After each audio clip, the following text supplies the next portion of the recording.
I'm facing a bit of a dilemma right now. It's going to be abated real soon. But the fact of the matter is I can't remember any songs that have this chord in it right now. I know one, Your Eyes by Tatsuya Yamashita, which is the one we're going to be focusing on the most for this video. But I can't think of any other ones. So I don't know why I'm making this part. I just thought it was really funny that I'm making a video on a chord that I thought was omnipresent, which is omnipresent because I've heard it a ton of times, but I can't think of any off the top of my head because my memory's terrible. Anyway, a bunch of other songs that have the chord are going to appear right now, right here.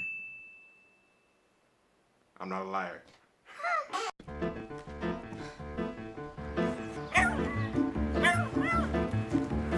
Why yes, this is Doodle Quest by Anthony Holden. Thank you for asking. Not in stores, mind you.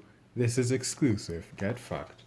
So one more disclaimer. The A key is super loud for some reason, so check this out. You hear that? It's super loud. I don't know why. You're going to have to deal with it for the video while I'm playing the piano. Okay, cool. Let's get started. So like always, we start with the C scale because we want to keep it nice and simple for the people who aren't as well versed in music theory. So it's all the white keys, as always. Great, there we go. Right? Okay, nice, perfect. Right. So this chord progression that I'm talking about is very sneaky. You're gonna miss it since it's just one chord. You blink and you miss it, or I don't know, you close your ears and you miss it. But I'm gonna link a video in the description that showcases all the songs that I had at the beginning at the time codes at which they play that chord, so you can hear it explicitly. But I'm going to try to demonstrate with one of the songs, Your Eyes by Tatsuya Yamashita. Alright? So what I'm going to do here, I'm going to play what the song could have done with more traditional sort of chord substitutions. And then I'm going to show what the song actually did with the chord that I'm talking about. Okay. Keep in mind, it's going to get convoluted real quick if you don't know music theory. I understand. I'm not going to spend 30 minutes teaching you the fundamentals of music theory. Take a class. I don't know. So here's what the song could have done at first. It could have gone from the C major 7 to the E minor 7. And it could have gone to the F major 7. And here's where the sort of X factor comes in, right? It could have went to an F minor 7 from an F major 7. Or it could have went from the F major 7 to the G dominant. But here's what it did instead, right? And here's sort of a new musical paradigm for you. So chords usually are like, okay, you have the chord, C major 7. What are you going to play on the bass? You're going to play a C. Cool, it matches together. You probably know where I'm going with this. You play D minor 7. Oh, it's D. It's all perfect harmony. Ah, great. E minor 7. Play an E on the bottom. F major 7. Play fucking F. I don't know. There it is. Fantastic. We're all in a chord. But here's what the song does instead. And here's where you sort of get thrown into a whole different standard with a whole more options, which is daunting at first, to be sure, but it's also very liberating. So what you can do instead is, well, you can have a bass note on the right hand and then a different bass note for the left hand. So maybe you can do a G dominant over F instead of just a G dominant. So it can sound like,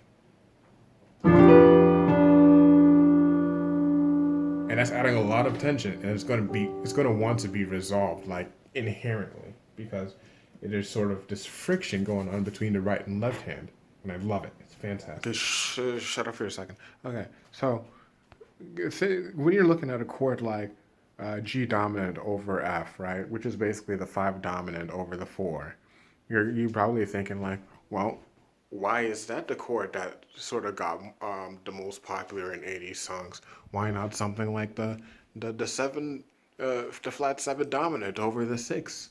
Why not the 3 minor over the 4? Why not all the other permutations that could be made possible? Well, the fact of the matter is, not all of them sound good. Some of them just sound better than the others. Some of them have more applications than the others. That's just a fact of life. And you might ask, well, is there a science behind it? Yeah, there's a science behind it. The same way there's a science behind Hertz. And I'm just not qualified to talk about that stuff because that's just like way more in-depth science as opposed to just like straight up music theory. It's just not my wheelhouse. What can I say? I'm sorry. So just to recap, this is what the song did. It goes from the C to the E, then it goes to the F, and instead of going to the F minor or the G dominant, what it does instead is F major 7 to the G dominant over F. It adds more tension, and it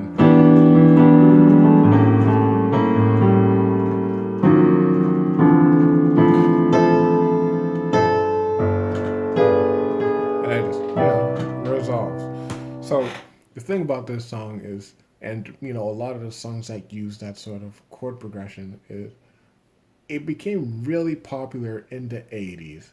And I'm sorry that I couldn't find more examples of it, but I'm sure you've heard it before, even implicitly, even if you don't know the nomenclature of it.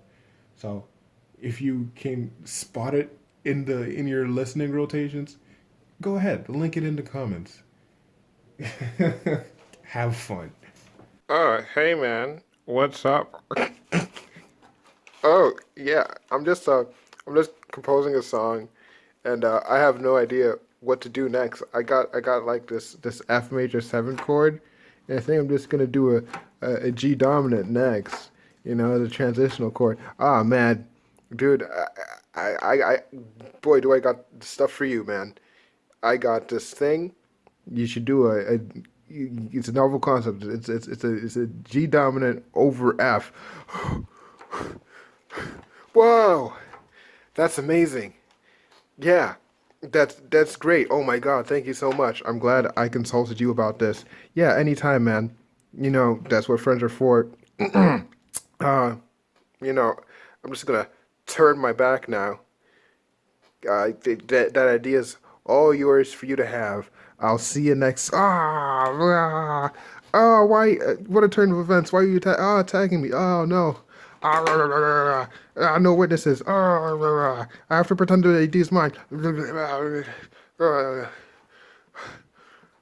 I killed my best friend and my mentor. Oh God.